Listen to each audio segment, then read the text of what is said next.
Hello, Elaine Shauger here, APS, a Perfect Swing Academy. I'm the second master to Daniel R. Shauger. He's the #1 master in the whole world of golf with his down and up. We are completely different from the world of golf with our down and up. Here's Daniel, your master, talking about his books. The 21st Century. This book, The 21st Century Golf Swing. It's the second book in a series of 2 so far that I've written. This one is called How to Kill the Ball Golf Swing. This is the 21st Century Golf Swing. There are subtle differences between the two, and they both should be studied because the fundamentals for this are actually found in here. This book does not contain fundamentals. It's many, many pages of something that we add to this. So you want to get your fundamentals, you get it from this book. And the differences between these two books are, this book was written for people entering long driving contests, for people who want to hit the ball as far as their muscles enable them to do it. This book is written for playing golf. When you try to hit the ball as far as you physically can do it in a long driving contest, well, heck, you got a 50-yard wide fairway, 40-yard wide fairway out there, and you don't have to get every ball into it. You'd like to, but you don't have to get every ball into it. But when you're playing golf, you've got whatever width your fairway is out there, and you must get the ball into it. So we want to use this swing for general play. The fundamentals for how this swing works are in this book. How we actually do it in play is in this book. The 21st Century Golf Swing is going to be more about how to make a perfect golf swing. We're going to give up a little bit of power. We're not going to give up a whole lot of power. We're just going to give up a little bit of power. And what we're going to gain is a lot of accuracy.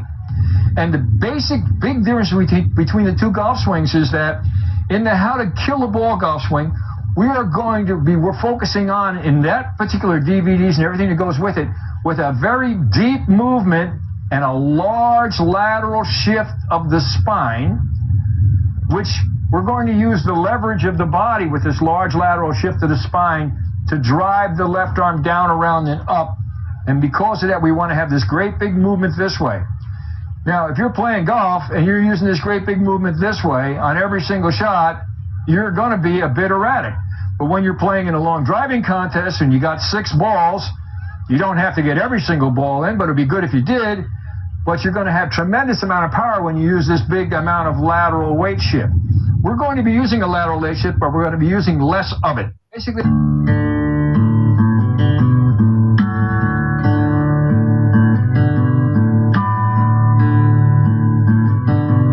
there are also 6 DVDs that presently work with How to Kill the Ball book. There's a tremendous amount of information in these things.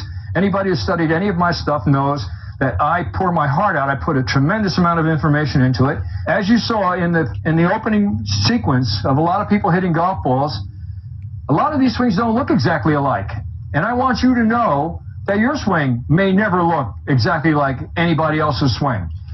What is important is not that it looks cookie cutter like the other guy's swing. What is important is that you don't violate any of the things that we have to have in this golf swing to make perfect shots. But the first thing I'm going to do, I'm not going to try and show you too much of the differences between the two books. I am going to show you some of them. But I'm going to show you the differences between, first, the How to Kill the Ball and 21st Century Golf Swing and the common golf swing. The common golf swing uses an arm action that's very similar to what a baseball player would do. Baseball player would take his bat and swing it on through the ball. Now, a baseball bat is round, and because of that, it doesn't matter what side of the bat hits the ball. If it catches the ball so it's centered on the bat, it hits the ball a long way. Unfortunately, the golf club has only one side. And if we make this kind of an arm action, like a baseball type swing with our arms, what we find is if I go really slowly, you're going to see the club going from hosel first to hopefully square to toe first. That is a rolling action of the shaft. And when you make that rolling action of the shaft, then direction becomes a bit of a problem. This does not advance the club head anywhere. This kind of a motion advances the club head somewheres. This motion. And what we're going to be learning in the 21st Century Golf Swing is how do we make the club head make this kind of a non-rolling motion as it goes through the ball without giving up any power. But what you're going to be pleased to find out is that the hand action that we use not only doesn't give up any of the power, it lets all of the power go into the golf ball. So because of the way we move the golf club through the ball, which I'll get to you when I start dealing with the hand action, we have a more accurate golf swing because the club is able to keep the blade square through the ball for a lot longer time. I'm going to try and tie together some of the fundamentals from the other book into this book in a rather quick manner so that we can get on to the differences between these two golf swings.